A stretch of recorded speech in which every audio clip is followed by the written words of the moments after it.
Let's start off with Prodoscore's Patterns feature, where you can visualize employee work patterns over time. Here, we're looking at the last 30 days for Frank Orland, a case manager working under Amy Voice.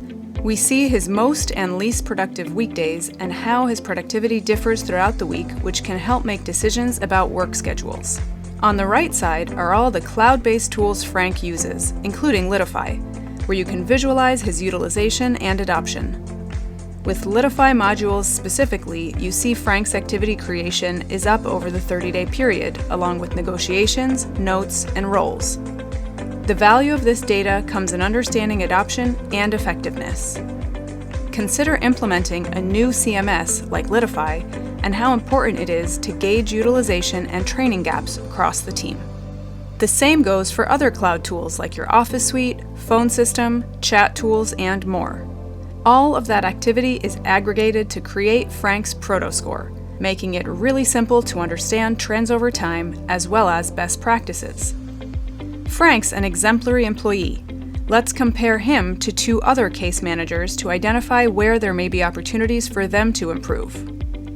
Compare their daily average scores plus their cloud tool activity. It looks like Frank is highly engaged with Litify, whereas Alex and Chris have not adopted the tool as well. Let's move on to the Workplace Productivity feature, where you can objectively gauge productivity by work location, in-office or remote, versus relying on gut feeling to drive decisions about where people work. In one example, Chris Mendy is a highly engaged intake specialist, regardless of where he works from. Gio, on the other hand, seems to contribute better from the office. Lastly, let's look at the Social Network, an organizational network analysis tool, which highlights internal collaboration trends. So if we filter this by intake specialists, Harry Diggs stands out as a critical connector. Losing someone like Harry could be detrimental to the business. And here's a sneak peek of our newest feature launching this month. Work Habits offers insight into first and last recorded activities, internal versus external meetings, total work hours, and more.